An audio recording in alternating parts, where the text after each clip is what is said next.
And it's about time for the new guys to take care of your O-rings. You see this outer surface right there on the outside? I'm not putting it on the inside, just a little bit. And I'm trying to do this without looking at it. I'm looking through the camera.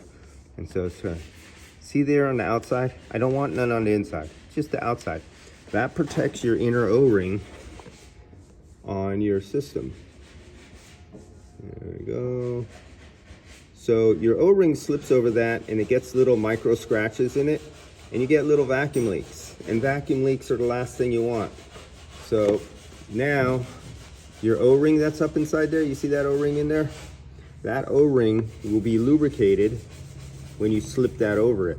You pull it back, you go down, there you go. Get in here,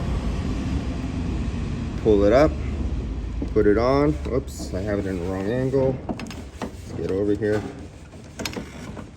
Pull it up, put it on. Pull it up, push it down, let go of the collar falls down, and now it's on. And by using this, you greatly extend the life of those O-ring seals in there. And if they do have any small imperfections, they don't leak vacuum. NYLOG.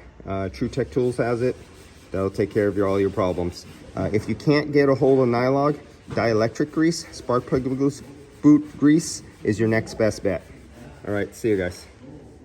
Let's see if I could get that out of it. And it has to be blue, the NYLOG blue, because all the new vehicles are POE or PAV or PAG, not old mineral oil. If it's red, that means it's for the old style mineral oil like R12 and R22.